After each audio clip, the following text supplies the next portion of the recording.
Ah, André, nossa. Acho que é tudo, né, cara? Tudo. Porque, resumo rápido, né? Eu me formo em jornalista em 2010. Eu entro na faculdade, na Estácio, lá na Tom Jobim, né? O Campus Barra, em 2004. Mas já nutria, já tinha essa coisa do jornalismo esportivo, né? Há muitos anos, né? Como consumindo futebol, consumindo esse meio. E em 2004 eu entro e já... No mesmo momento que eu entro na Estácio, eu já vou praticar. Então eu vou colaborar no rádio da Estácio, criamos um programa lá. Sempre fazendo, indo para cursos, eventos. Aquelas épocas de futicom, do Parreira. Sim. Me credenciando antes de estar em qualquer veículo. Para poder estar nesse meio. Aí depois eu fui pro Lance, em 2006, estagiar no Lance. E de lá eu estagiei um tempão, fiquei um tempo fora, aí eu entrei na Tupi em 2012. E no Lance, como é que era o teu nome no Lance? Júnior Maurel. Júnior Maurel. Eu sempre fui chamado de Júnior, eu não tenho Júnior no nome, por causa que minha mãe falou. Te carreguei 9 meses na barriga, vai ter que ter meu nome. E aí, tendo o nome dela, não sou Júnior, porque seria o nome do meu pai completinho. E aí, lá no Lance, aquela coisa, Júnior, eu sou Maurel. E na rádio acabou isso. Acabou, né? Porque na Tupi os caras mudam o nome de todo mundo.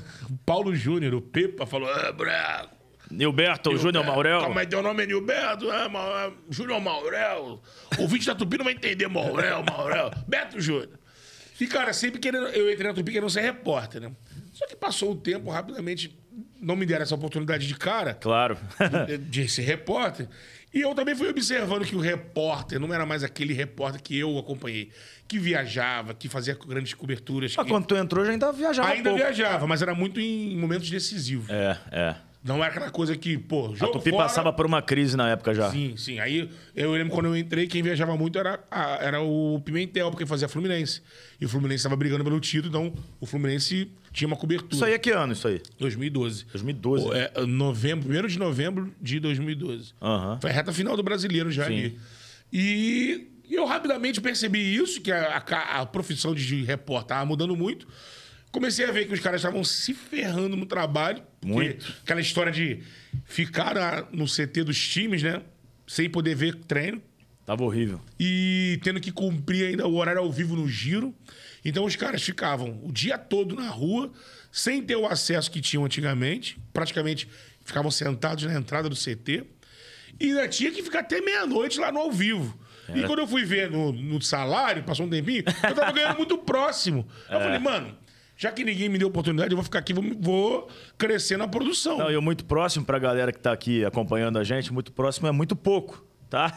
Não é porque o repórter ganhava bem e ele tava ganhando bem, não. Não. Tava todo mundo ganhando mal. Você vê, o repórter ganhava muito próximo de mim, que era assistente de produção. Pois é. E assim, aí eu... Não desmerecendo assistente de produção. É que, você imagina, um repórter rodado, né? E aí eu fui pensando assim, eu falei, mano, eu vou ficar aqui, vou evoluir nessa questão. Só que sempre tive o sonho de comentar, né? Sim. E aquela questão do rádio, que eu fui um cara formado pelo rádio, você tinha aquela tradição. Repórter experiente vira comentarista.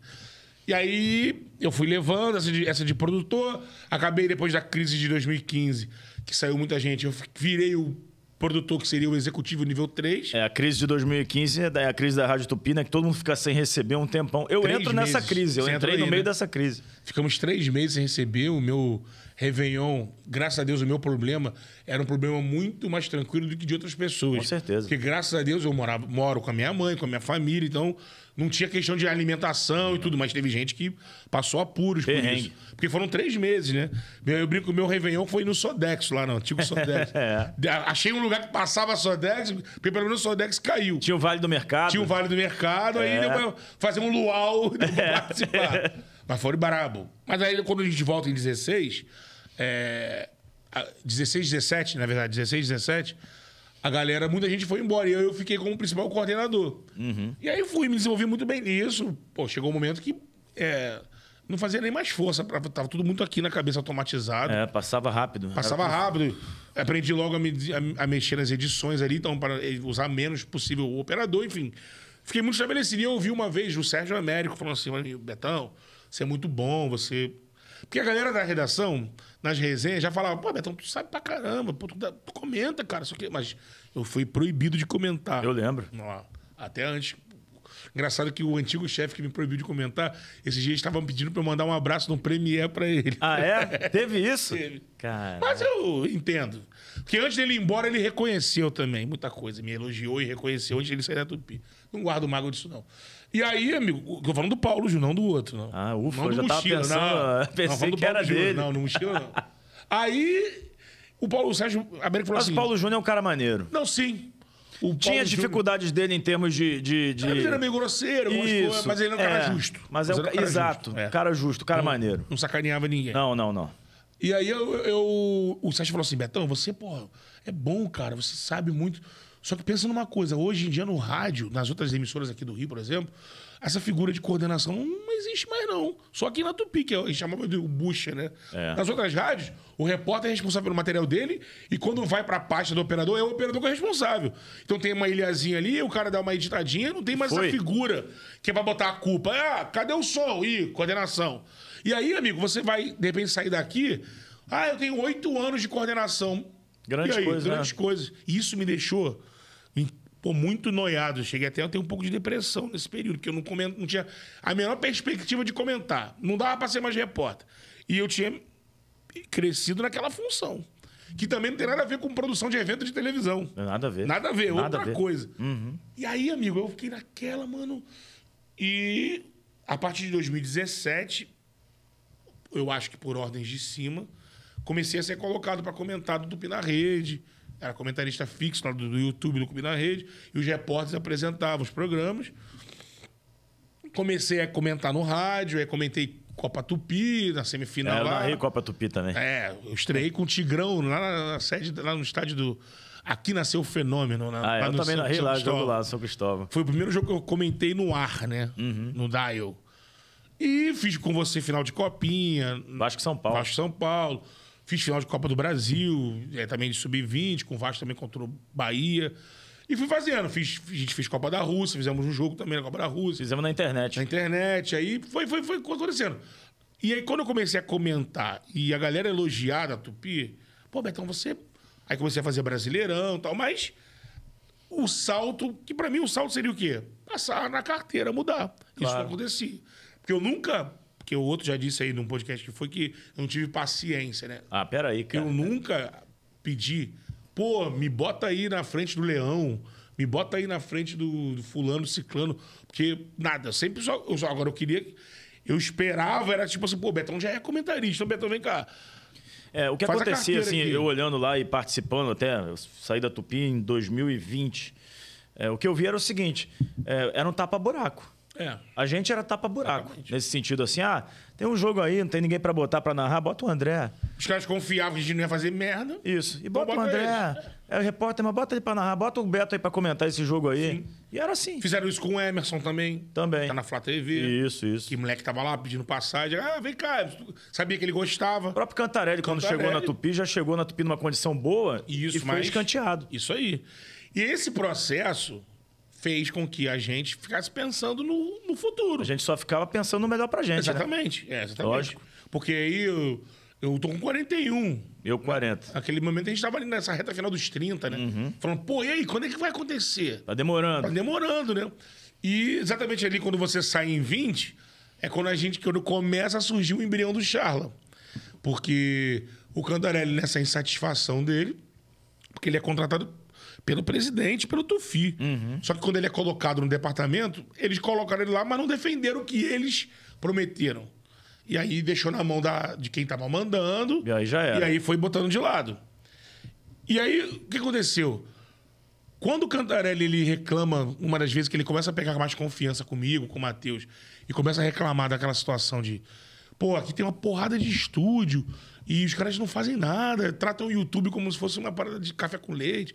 Pô, tá na contramão das outras rádios. Gaúcha, Itatiaia, Pan. Valorizam muito a internet, o streaming. Exatamente. E faz junto, né? Não deixa de fazer o ar, mas faz com qualidade a internet.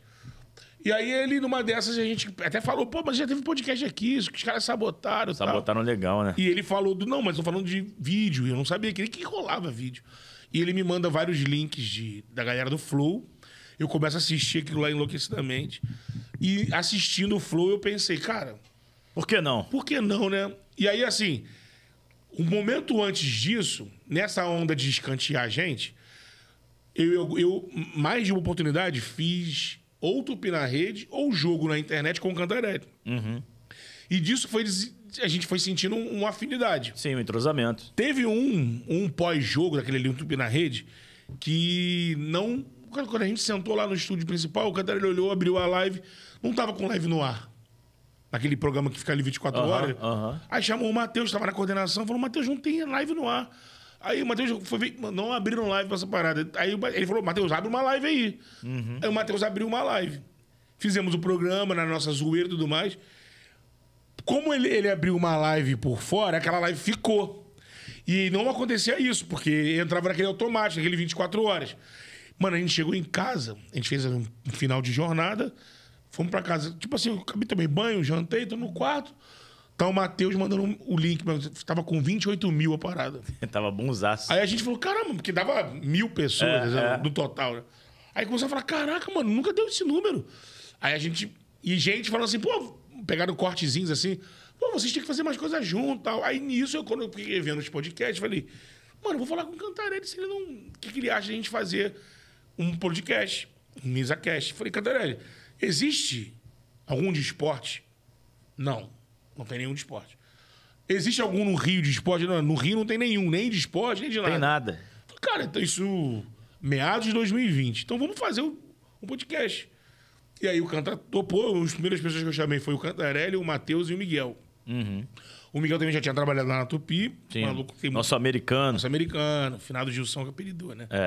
E ele trabalhou com assessoria, tentou jogar futebol, eu conhece muita gente do meu, eu pensei nele na hora. Falei, pô, é um cara pra relacionamento. Sem dúvida. E o Matheus já era um cara que eu sabia que já mexia, colaborava com vários canais de YouTube. Porra, o Matheus era nosso, né? O Matheus sabia de tudo um pouco, né? E pegava tudo rápido. Exatamente.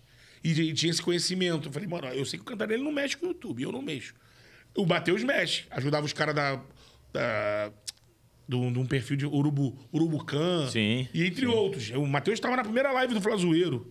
Ele estava nesse meio. A gente brinca que é o representante da Flá TT do Charla. E aí chamamos os 4. Conversamos, e aí questão do dinheiro, estrutura... O mais difícil era o dinheiro ali, né? Tona. E aí nessa conversa com nós 4, eu falei assim, cara, o áudio e o som são captados separadamente. Exatamente, é outra parada.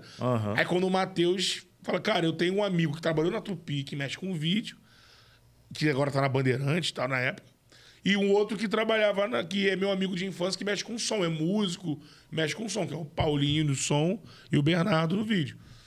Eu posso falar com eles, ele fala com eles. O Matheus falou com eles, eles já consumiam esse meio mais até do que a gente, viram que era uma ideia interessante, que tinha para crescer, e falaram, não, abraçaram. A gente topa. E aí os 6, já por dezembro de 20, nós nos reunimos lá no Espaço Corcovado, que era do amigo do Miguel, com a possibilidade de ser lá. Porque lá é um lugar que faz festa e tudo mais, mas eles têm tipo um lugar que é a pista de dança, eles tinham acabado de isolar acusticamente com vidro.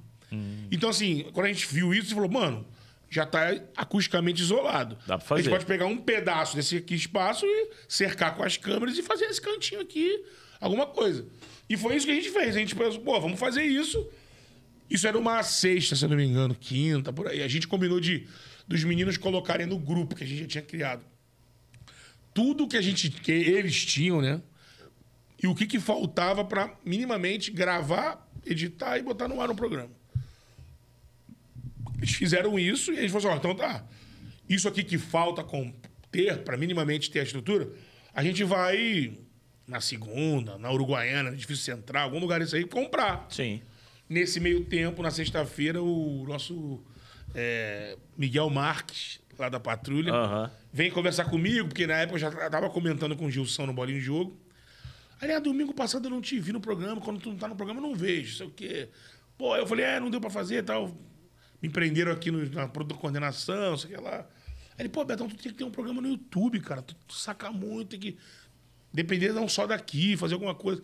Aí eu não quis dizer pra ele que já tava pensando em algo, mas falei, não, estamos pensando nisso. E aí ele me larga. Ó, se precisar de qualquer coisa, o amigo meu tá com um espaço ocioso. Olha aqui, era um estúdiozinho de podcast montado já. Caraca, como as coisas acontecem, né, irmão? Foda. Vai ligando uma coisa na outra, né? Do nada, assim, o maluco te oferece um estúdio. Na pandemia, o Rafael Garcês, que era o dono do estúdio, ele é um ator, tinha um local, ele tinha um andar que ele fazia tipo um instituto pra atores, pra dança, um monte de coisa. Na pandemia ele perdeu a clientela, porque pandemia. Ele já consumia o Flow, aí ele se inspirou naquela pegadinha, cortina azul, televisãozinha e tudo mais. Pegou uma sala vazia e montou essa estruturinha assim, uma mesinha de madeira, televisão e tal, pra ele fazer. Ele também fez um período e parou de fazer, e no momento que o Miguel falou comigo, tava parado. Me mostrou as fotos.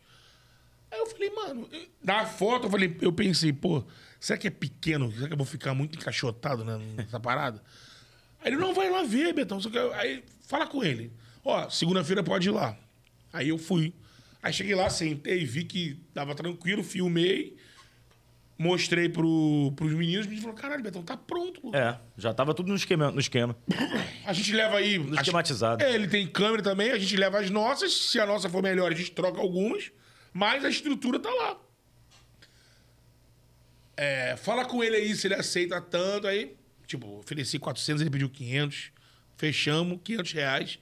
E gravava 4 vezes no mês, né? Toda terça-feira. Gravava na terça, aí o Bernardo e o Paulinho editavam áudio e vídeo, e sexta-feira subia. Aí subimos o primeiro no dia 8 de fevereiro de 2021. Só você e o Canta? Eu e o Cantarelli, que chama lá de 01, programa 01. Mano, e aí não paramos mais. O primeiro convidado foi o Flazoeiro.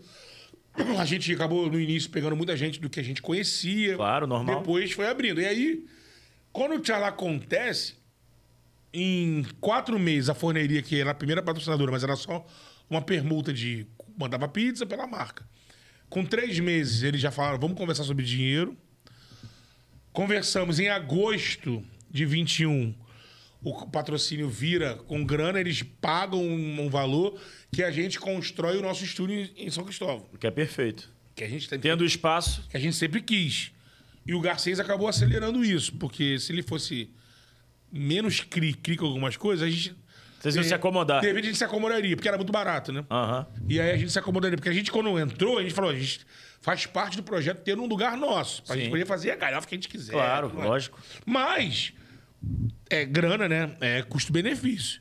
Era muito baratinho, né? Então, se ele fosse menos cri-cri com algumas coisas, a gente ia fazendo ali.